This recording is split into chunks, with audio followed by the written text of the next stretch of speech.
We come to this world as a clean slate. We could really be anything. The world is full of possibilities. Some of us are lucky enough to feel loved. We build relationships. Some relationships last a lifetime, and some don't, and we really feel that void.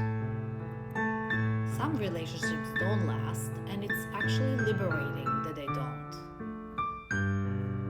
Either way, we try to figure out the world as we get older.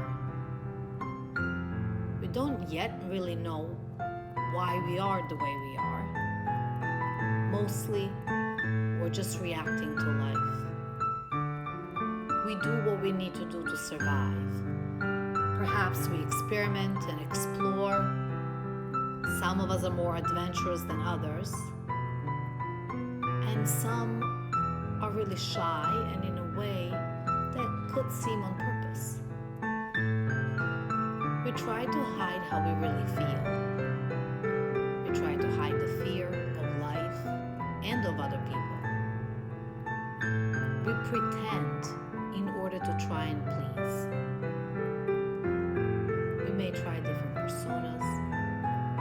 And over time, the way people see us clicks in, and we think that is who we really are.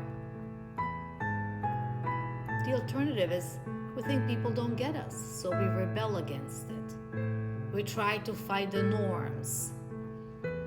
And every time we fail, we feel a bit more intimidated to try again, and then we carry that weight around as if it's real. Have you ever wondered who determines who we actually become? Is it our parents, our culture, our ancestors, our experience, education? Surely we're influenced from every side, but what if we actually still choose who we get to be at the end? Do we have to listen and react to what others say, or can we be who we choose to be and then let the world react to that? Do you ever wonder? I certainly did.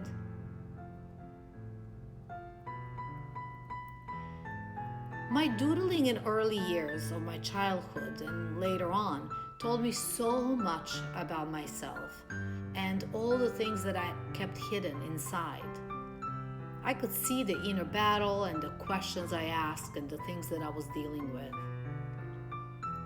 I used my drawings to express the things that I couldn't put into words, or even things that I didn't want to put into words, afraid of how others would perceive it.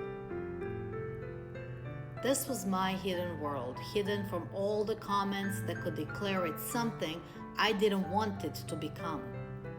It was my space to play, not to be observed and evaluated. I never in a million years thought I would save these pieces of my inner puzzle to look at and self-reflect and in a way put back together in a new way. In moments when I was creating these pieces, I wasn't thinking or intending anything at all. I just let myself express what was there, following some inner logic that isn't logical at all. Recently, as I reflected back, I began to see this as art, as sharing the inner world that only I experienced and yet many could relate to. This was the darkness that I felt needed to see the light. While so many lines here and body parts seem broken, out of place, they reflected how I felt. So in a way,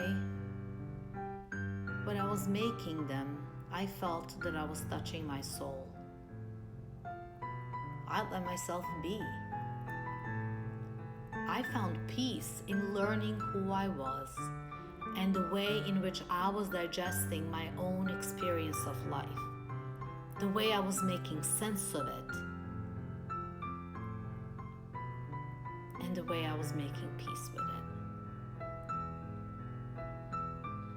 And what I found out,